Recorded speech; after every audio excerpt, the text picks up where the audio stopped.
Namaskar. Welcome to the new episode of Vande Mataram, the story of India's brave hearts. Buxi Jagabandhu, full name Buxi Jagabandhu Vidyadhar Mahapatra Brahmaraba Ray, was born at Ruralgarh near about 1769 and was a chief commander of the army of the minor Khurda king Mukundadev. The story is silent on his role during the war against the British that was led by Jai Rajguru. After the British takeover of Khurda, many had hoped for good administration and respect for the prevailing social order. The British, however, deprived many aristocrat families of their control over their land, replacing them by non-Orya aristocrats and levying new taxes. Buxi Jagabandhu rallied the disgruntled Paik from around Khurda and the nearby estates, got the support of the tribal Kandha community of Gumusar, and led the fight against the British on 1st April 1817 and defeated them on 4 April 1817. Jagabandhu requested the erstwhile king Mukundadev, who was then residing at Puri, to lead the rebellion, but he was not favorable to the idea. But this does not stop Jagabandhu from confronting the rebellion. The rebellion spread like a wildfire to places like Puri, Kujanga, and Pattamundai, where many British soldiers and informers were killed.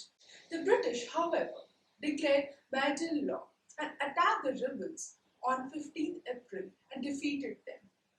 Buxi Jagabandhu, the chief architect of Paikar rebellion, left Khurda and entered into the dense forest of Gumusar.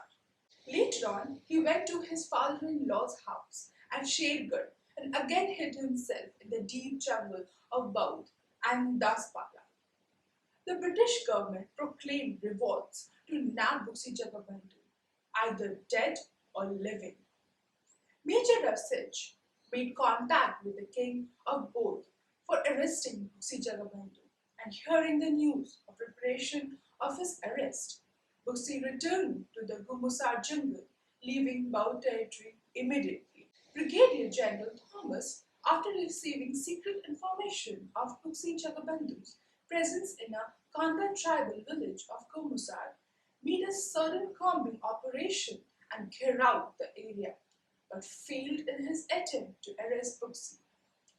Due to the continuous failure of British government in arresting Buxi Jagabandhu, the British commissioner was compelled to make an official proclamation that no harm would be done from any quarter, including the government, in case Buxi desired to surrender. But the proclamation yielded no result, as Buxi Jagabandhu had little trust on the words and activities of the Britishers. In order to compel the surrender of Buxi, the British rulers in the year 1819 imprisoned two of his wives and his minor son, his gomastas and personal home servant in Barabati fort. But such tactics of the British rulers became futile. So in 1820, the British government released the family members of the Buxi to the prison of Barabati fort. Lastly, the British Commissioner T. Pakenham sent a letter to the King of Nagar for convincing Buxi Jagabandhu to surrender. The British government made out some condition for the surrender of Buxi. In case of his surrender, the government was obliged to grant a monthly pension of Rs 150 for his maintenance, and he would stay at Cuttack with his family members. In case of his going out of Cuttack, Buxi would have the prior permission of the British Commissioner.